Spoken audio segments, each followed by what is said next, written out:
how's it going, Eric? Pretty good, to be honest. I'm gonna... Some days, I was gonna make like a joke about horns or something. Anyway, we're talking about Ico. It's Ico, baby. Ico's horny. Yeah, he's horny. I made the joke. Because I'm funny. He's horny. There's really no more to say about Ico. You know, he's got horns. Anyway, Ico it was the breakout first game by I think it's the later named Team Ico. See, I would disagree. What do you mean? Disagree about? How could you disagree about what? Because I wouldn't call it a breakout game because was Ico even that popular back when it came out? Because most people haven't played Ico; they've played Shadow. Excuse me. Well, it did not sell. It didn't sell like a gorillion copies, but it did. It sold way more than I thought it would, copies because it was attached to Shadow of the Colossus when they re-released it. Oh, sorry, I was in the middle of sneezing. I said it did not. I said it did not sell a gorillion copies, but it sold more than enough to make up for its development and finance like a bigger project next, and it was critically like beloved from day one. I mean, wasn't like some underground unknown game at any point. Right. Like Sony pushed it as like a flagship like game for the PS1. It's just that it has a niche appeal more than something like, I don't know, fucking. Was it on the PS1?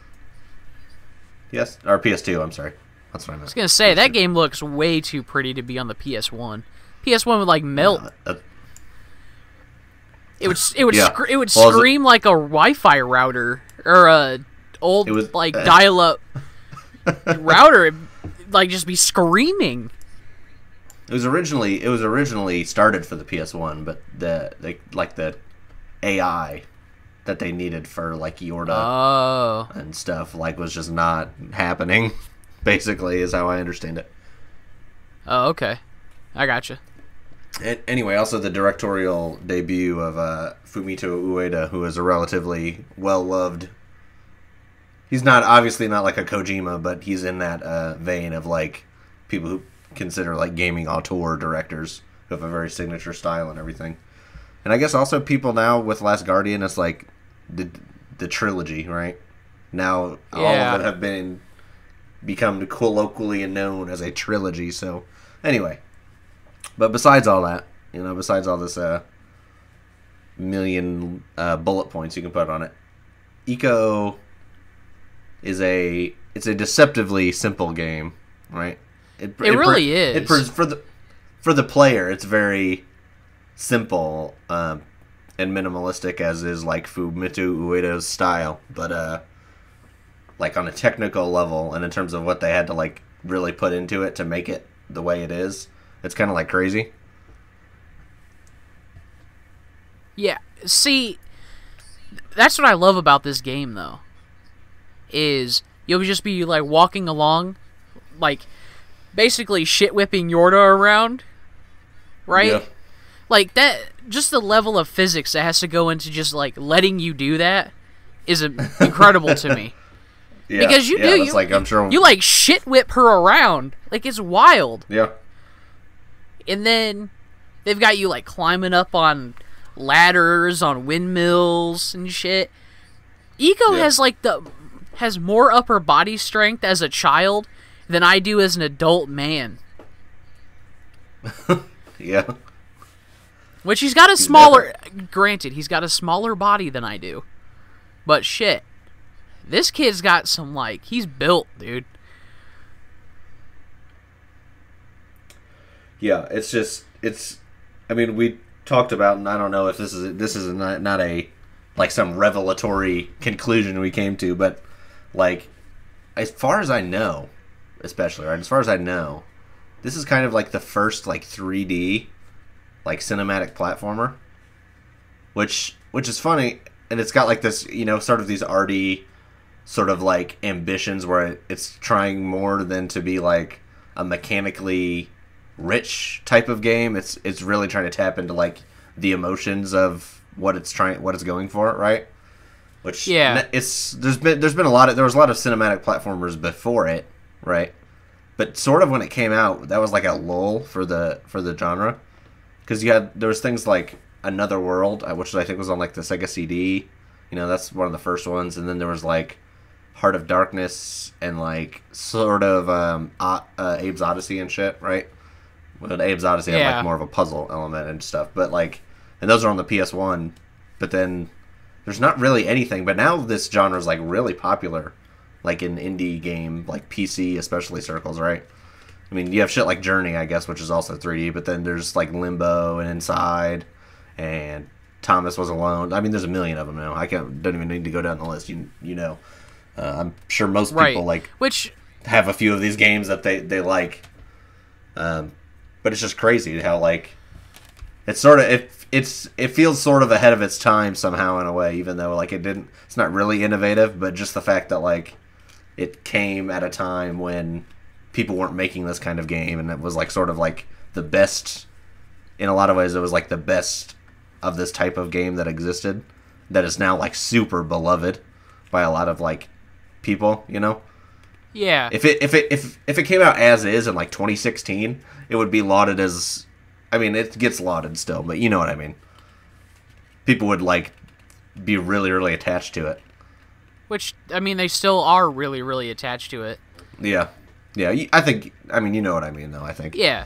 I mean, yeah. So we played it, God, probably about 2 weeks ago? We finished it, I think. Yeah.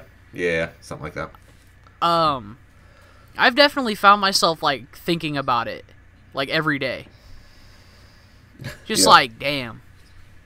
That game was good as fuck. You know what I mean? You just, like, think, like... Yeah. Like, you just have to think about the way that game was with just Ico and Yorta. Just, like, I want to see Ico and Yorta just, like, be happy. Yeah. These characters who, one, never said a word I could understand. Right? Yeah, right. Whose only interactions were talking to each other in a way that they could not understand each other. And Ico, like, yanking her around everywhere. Yeah.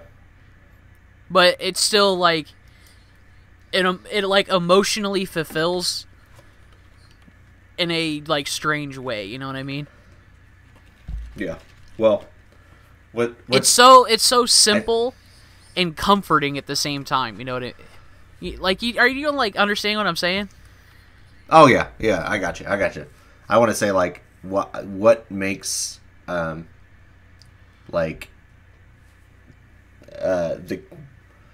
they're both easy to attach to characters, right? That's the trick of this type of story, right? And so like Ico he's a character who's like he's heroic, right? Yeah. He helps Yorta and stuff, but he's like basically outcast from like whatever his society is like. He's cast away, locked inside this big ass scary castle or whatever, because he's got horns, right? Which is something His immediate thought, weird, right? Is, hey, here's this weird glowing, like, pale girl. Let me help her get out. Like, why don't we just both of us get out of here? Well, it's like, it's obviously something that's out of his control, right? Like, we understand, like, somebody having horns is weird, right? But, yes. You don't, that doesn't tell you anything. Like, every story you ever consume tells you to, like, not judge people, right? So, no matter what they look like, even if they have horns, do not judge. Oh, he's also a child, which makes it a lot, Yeah. We know he's innocent. He's a child, right? So, you're already attached to him, and he's like, the way the game and like the camera system works. It's like he always seems so small, right? And it's all part of that. This is what I'm saying. It's deceptively simple, right? So the gameplay is, you're dragging Yorta around and climbing shit and smacking shit with the stick. But all of the other things are considered. The way the camera pans out to show that Ico's like this small little like innocent child. That attaches you to the character without needing this long screed of like dialogue where so that's like I said, that's the trick of this type of thing. And it's the same thing with Yorta, right? She's also, there's something about her that doesn't seem to be within her control, that she's like locked in a cage, right? So right, there's at no point. So immediately. No, go ahead.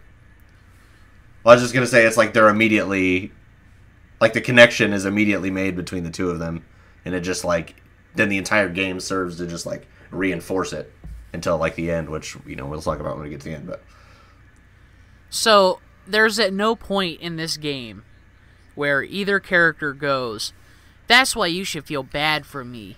These things, they never go, "This is what happened to me. This is what happened to me. You should feel bad." Like modern like AAA games, like when there's like an emotional moment, like the game has to tell you, "Oh, this is why you should feel bad for them," right? This is why you should emotionally attach yourself to this character because something bad happened to them. But in this game, it's shown and demonstrated to you in such a subtle way that you form your own emotional connection to it without being told that you have to. Like every point when Yorta gets like grabbed, right? When she gets grabbed by the ghoulies, it's not like, "Oh, I'm gonna go save Yorta because I don't want the game to end." It's, well, shit, I gotta go save Yorta because I don't want Yorta to get dragged back into a cage. Yeah, that's a good. I'm glad you said that, because that's also a good excuse to start on the combat a little bit. Well, just because it sucks. Like the combat sucks. I hate to say that. Which okay, here's the thing. Honestly, I almost feel like the combat was added in this game to sell it. Like they were told, "Hey, listen, you got this cool, interesting looking game, great concept. American players are going to be bored because they're not hitting anything." So no, I almost feel like I don't that. really agree with that. Bro, the combat's awful. I mean, okay, yeah, it's not great. So I'm gonna give my hypothesis about the combat, okay, and then I have like a couple short, like addendums or like whatever, or criticisms, I should say, not addendums. Okay. The combat does not feel to me something that's like an afterthought. All right. It always feels like the point of the combat is like to put you in Ico's shoes, like everything else in the game, right? So it's like, it's sort of like incessant and frustrating, and these things like just punch you around, and they're way stronger than you and all that shit, right? Okay. Oh, so the combat's shitty because he's a shitty little kid? Is that what you're saying? That's part of it, yes. But let me continue. Let me finish what I'm saying. So here's my criticism, right? So I get what that's going for, and it works to a certain extent. The problem is that there's not enough like variation, or okay, I have two main criticisms. I think I'm starting to formulate this a little bit as I say it. So, for one, there's not enough like variation of like scenarios, right? It's like 90% of the time it's the same thing, right? The problem for me isn't that like it's like, I mean, I don't want Ico to be fucking like Dante juggling shadows and shit, right? Like, I do. That would not make the game better to me. The problem is, every single time you get into the combat, like you're mostly feeling frustrated, not because of like, oh god, they're gonna take Yorta, but it's like, oh god, I'm gonna have to fight like 19 Shadowmens, and it's every one of them's like a 3-hit combo. And my second criticism, right, stems from this, is that the most frustrating part about the combat is that there's like, I know I said like I'm like down for the game being mechanically limited, and I am. But also with the combat, it's like you hit the guy, and he falls down, or they hit you and you fall down for like a zillion minutes. Okay, like a zillion 3 to 5 business hours. Okay, you're laying on the ground, and there's no other like things that can happen. Like there's no, you can like get stunned a little bit, you know. It just the combat feels the thing that's the most gamey. Right. So even though like I appreciate like what I think it's going for, it is definitely like the weakest part of the game, and I wish like if there's one thing I wish was a little bit more like involved in certain ways, it's that, right? Because it just feels like even compared to like it's not like the climbing mechanics in Ico are the most complicated thing ever, but there's more going on, right? It's the combination of like there's not enough going on with the combat, and also like the feeling of frustration it just doesn't always come through the right way. That's why I feel like it doesn't work for me anyway. So here's my biggest complaint with the combat, right? It's boring. The combat, it's not fun, right? See, the climbing puzzles and all that stuff, they're frustrating in a fun way a lot of the time, where okay, this didn't quite work, but maybe if I try this it'll work this time, or I can always do something different, right? And with the combat, the majority of the time that all you have to do for the combat is all you have to do is shit whip Yorta into a corner, you stand in front of her, and then you wait for the stuff to walk up to you, stop, stare at you for 30 seconds, and then you can just whack it with the stick 3 times and it dies, right? You do that ad nauseum for probably about 5 to 6 minutes at a time, and then it ends, which is fine every once in a while.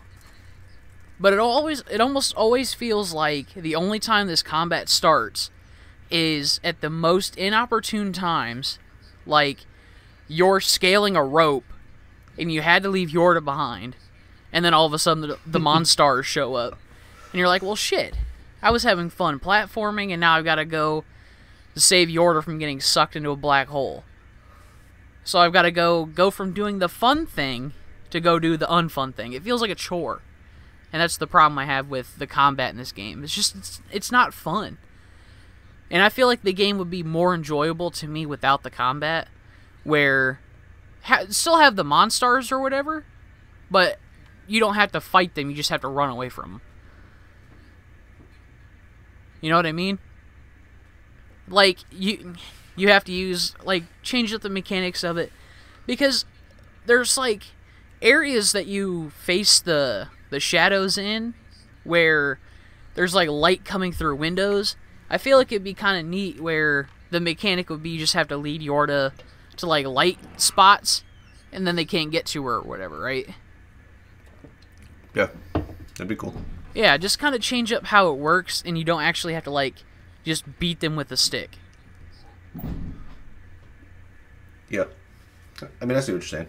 Well, the first part of what you said, I think we basically agree. We just kind of said the same thing in a different way. But yes, I pretty much agree with you. Right. Second of all, I mean, I can see where you're coming from. I don't necessarily agree. Like, the shadow idea is cool, but I think like how it's set up now is fine. Well, what works, like the best part, what makes the combat, like what redeems the combat to the extent that it can be redeemed or whatever, and it's not even that, like, I don't feel like it ruins the game or anything crazy like that, but just the entire ending sequence sort of like recontextualizes the combat of the game, like for the payoff, like especially with like the fighting the zillion fucking shadow ecomens.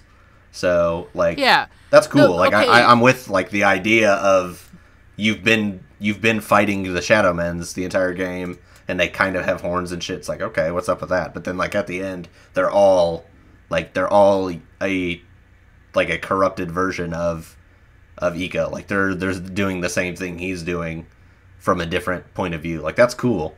Like it's cool and thematic and all that shit. But the problem yeah, I'm with you. the problem is, right? Anything can be cool in concept, right? I could go outside and smash my face with a rock and go, "Oh, it was cool in concept." But the problem is, you know what? You remember what I did during that fight? Because I was the one who did that fight. Was I would hit him into the corner, the Shadow Men's, like generally 2 or 3 at a time into the corner, and I would just cut him with the sword 3-4 times, and they would die. And I would do that like just 3 or 4 at a time in the corner. Or however many you could do in the corner at a time. That's literally all I did the entire time. Well, and that's the biggest not problem. Fun. That's not fun. Well, the biggest problem with that sequence is the biggest problem with the combat in general. Pretty much is just that there's like too much of it. Like it's like that part like takes about 2 to 3 times as long as it probably should. Right. Like even if it was half as long, it would still like be like, I don't know, like 3 or 4 minutes. Like you get it, you get the point. You know. You don't want to drag it out too much because then like it starts to lose the point for the fucking back smacking dudes behind you with the tip of your sword. Yeah, no, I got you. Yeah, but what I will say is the final boss fight is probably one of the coolest like boss fights I've ever seen in a game. The way that boss fight works is super cool. Honestly. Yeah. Where you have to like use the sword to like block her like Nito attacks. Yeah. That's it. That shit's sick, dude. And I like that. It's like, and honestly, I feel like that's the best way. That's really the only way you could have implemented like a boss fight into this game, because like what else would you have them do? Yeah, I mean, besides giving them more complicated things for you to dodge, nothing. I mean, so right. Yes, pretty much. Yeah. And it's. I mean, you can't do anything more complicated than that. So. Right. And it's also like they make it very interesting where you every time you hit her you lose your sword, right? But the easy way to find it again is you just wait for her to do her wave attack and you just see the particle effects come off it. And oh, there's my sword. The one thing I'm kind of disappointed about though is the way your sword gets blown back is scripted. It's not dependent on where you were at when you hit her.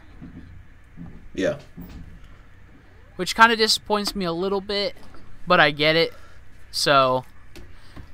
Yeah, well, it's just, I don't know. Like, it seems like it's so if you keep dying on that part, you can sort of, instead of having to rely on, like reactions, you can like memorize it. Yeah. But like none of the other combat in the game really works like that. Like you still have to. I mean, it's sort of, most of the encounters are like sort of deterministic, but like, you know, they'll usually carry her to the same spots and that kind of thing. But it's not exactly the same. So another thing I just remembered I want to talk about the combat is, sometimes it will show you where the portals open up at, and sometimes it won't. And that shit's annoying. Either like when the encounter like starts, you mean? Yeah. Sometimes it'll show them where they're coming out of. Sometimes, and then other times it won't. Either show me it all the time or don't show me it at all. Yeah. To me it's annoying, because especially when it's like a huge, like that courtyard area, and you have to fight. You don't know where it's at. And that's kind of the problem. Yeah. And then half the time you got these shitty flying enemies too.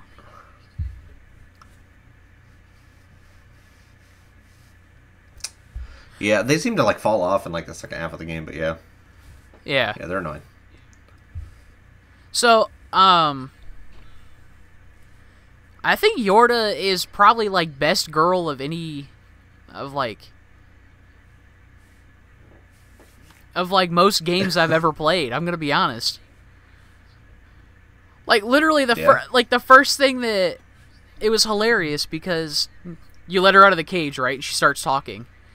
The first thing either of us say when we see her talk is like, "Damn, this bitch speaking spiders." She does. Literally, That's exactly what she does. She speaks in fucking candle. And spiders and shit. I know. Actual speaking wing. It's like wingdings and shit. Yeah. Yeah. That's something we didn't. I mean, we made a joke about it, but I do like how all of Team Ico Ueda games have like the fake language thing, which I've always liked the fake language thing, like in everything it's in. And it seems like a big like in fantasy stuff, it seems like a big no-brainer solution to like several problems in terms of voice acting and like having to localize in different countries and stuff.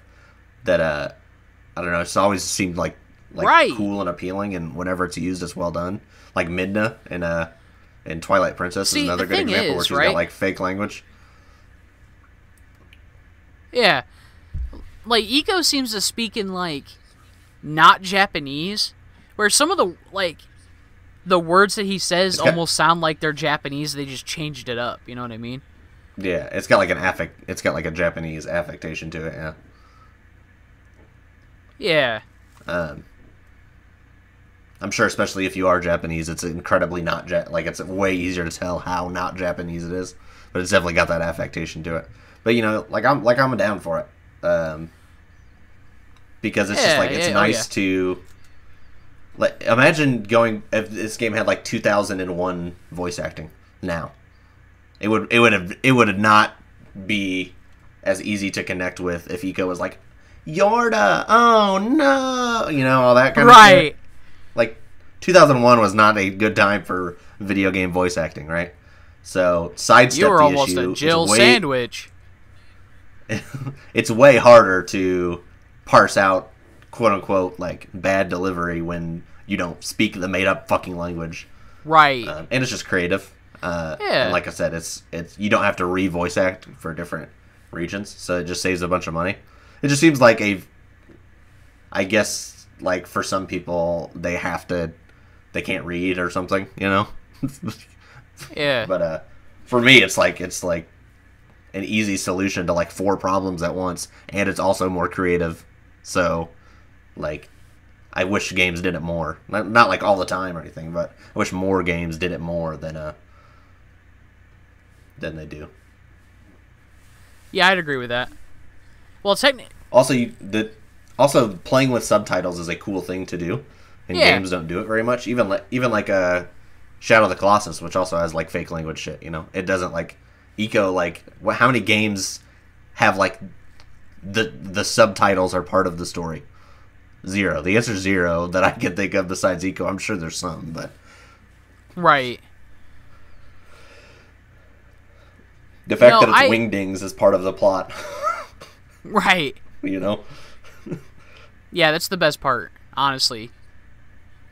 Like she speaks how you and I used to screw around on the computer in sixth grade. Yeah. But what I really like wingdings into Google Translate. What? I guess it's just English.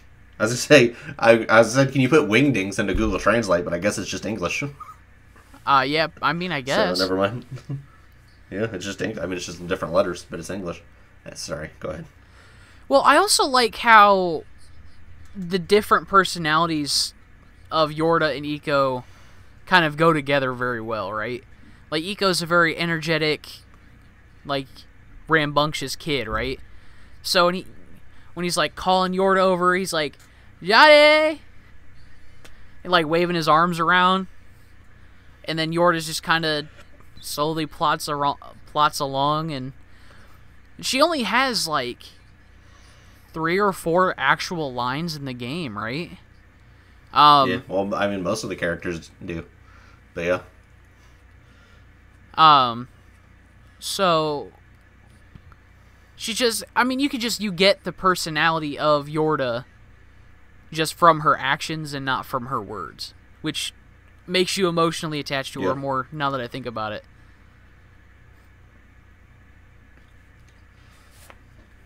But you know what disappoints me the most, Yeah. dude? What? Is, like, I'm sad that Yorta and Eco couldn't just, like, hang out in the castle together forever. Like, come on. That'd be sick.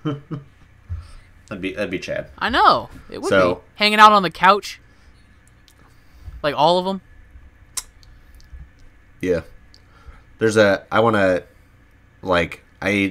handful of things I just want to mention that I really like that the game does, like just like short like bullet points sort of that I have in my head, and just I don't know that they tie into anything, but they're cool. So for one, I like how the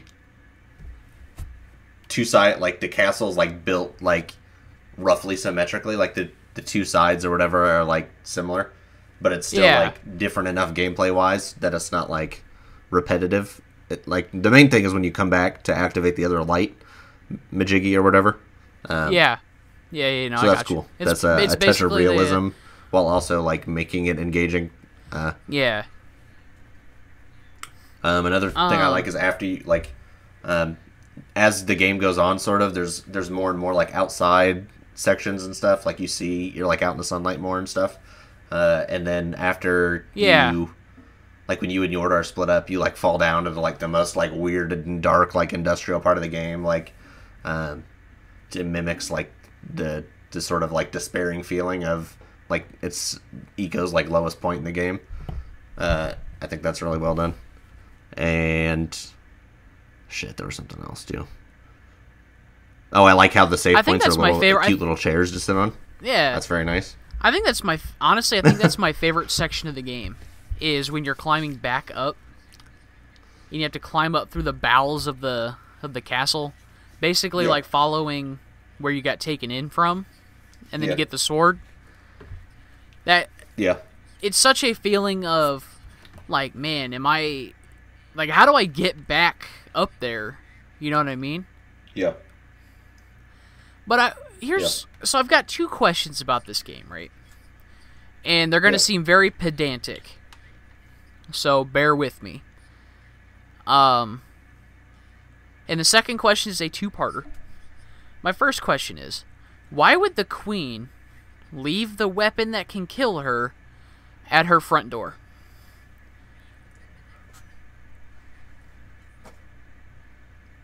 And my second question is, the first part is, who designed this castle? And the second part of it to that question is, how the hell did it function when it was like being used? Because some of these like contraptions and whatnot, those are good questions. Like they would not be functional. It's like I have the same question for Anne Orlando, right? Where you've got like these weird elevators that connect to different parts of the city. Like, how does that work? Do they have like a certain schedule that they have to keep so people can keep moving along and whatnot? It just doesn't make any sense.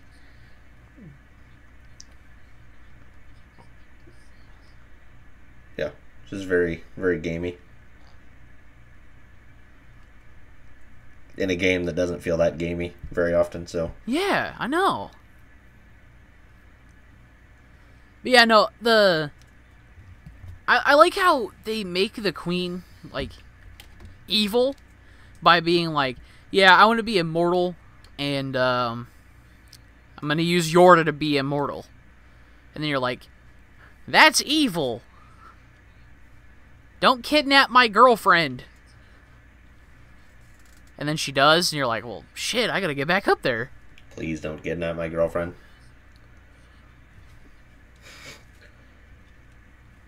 Oh yeah, that's the other thing I want to mention, because it's tied into this whole section, is just how like when you fall, like Yorta's trying to save you, and then like after you beat the final boss, she carries you to the boat or whatever. Yeah. Like flipping the script in a very emotionally satisfying way. Right. It's based. Yeah, so what's your interpretation of the ending?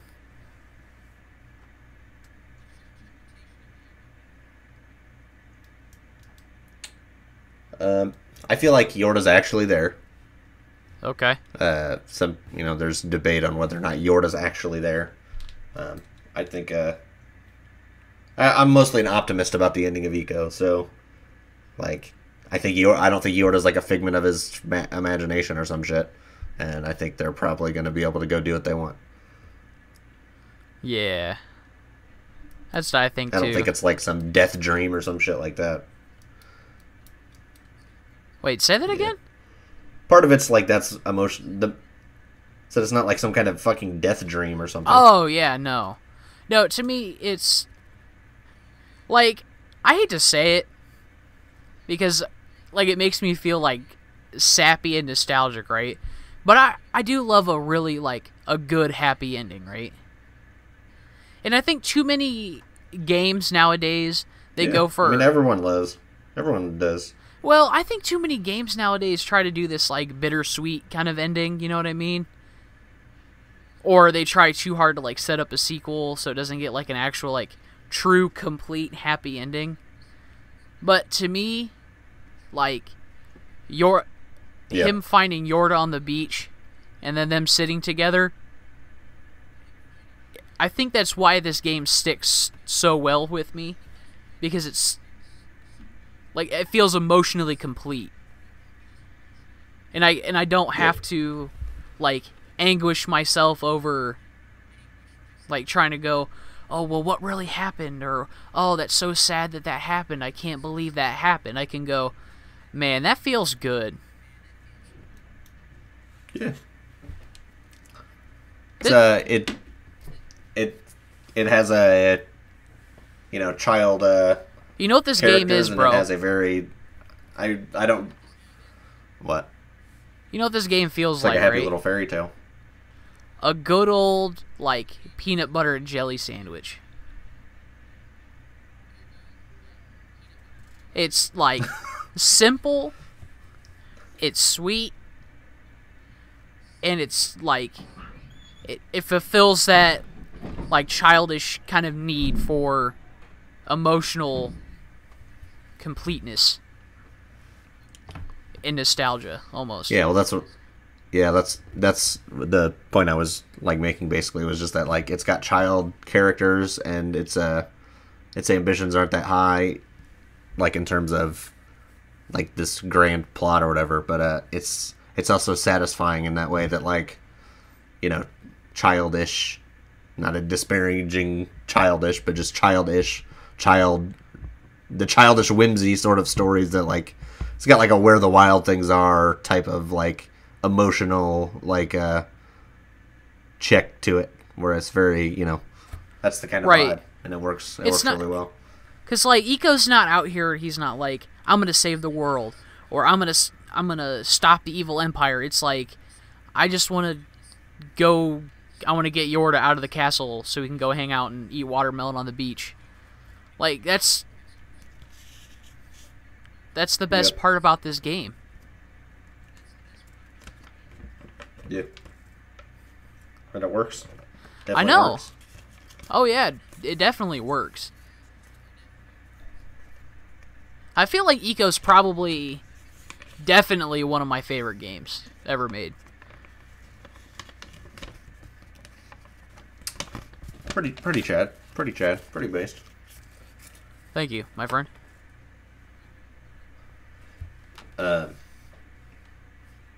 Anyway, I don't have too much else to say. No, I don't have anything else to say. I think we pretty much covered everything I want to do. It's Chad. If for some reason you haven't played it, for some reason you don't know about Ico and or Shadow of the Colossus, go play both of them. But if for some reason you haven't played just Ico, go play that especially. Please, now. Okay. Yeah, definitely. Next time we'll be talking about the next game in the quote unquote trilogy. Join us.